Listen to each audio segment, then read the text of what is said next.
Logan Robert Mills. As far as the body being a tree, um, again, if this is an evergreen tree, that would be almost impossible for a predator of any strength or weight. It would have bent the tree over, possibly broken the tree. There's not really any good reason why a predator would take it up an evergreen tree.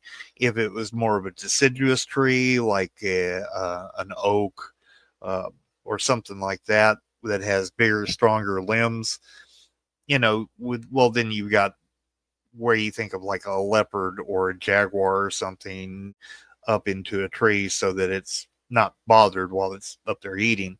But there was, as far as I could tell, there was no sign of a predator feeding. There's no tooth marks. There was nothing like that. It just was discovered approximately 3 stories up in a tree. Yeah, you made some really awesome points right there. I didn't even think about with the snow levels and such being at different aspects and how quickly potentially a tree could grow. Meaning, sure, it didn't have to be that high up originally. Yet I'm still baffled, man. Do you think this has any sort of credence to it?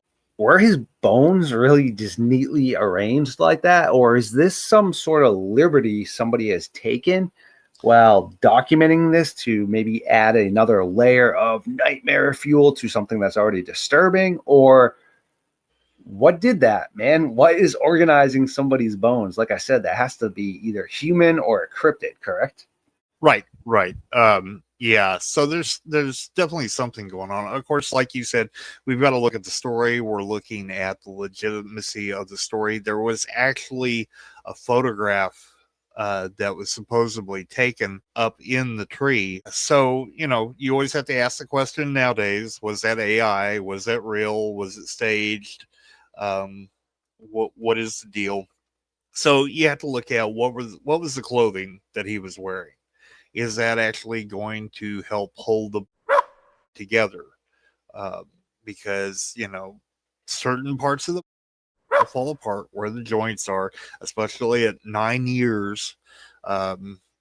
With it being out in the wild and everything. Plus, you have to think about other animals, not necessarily predators, but just squirrels, porcupines, other animals like that. You're talking about a really large source of calcium whenever you have a skeleton out there. Squirrels alone, along with, like I said, porcupines, will really tear apart things like deer antlers, because I don't know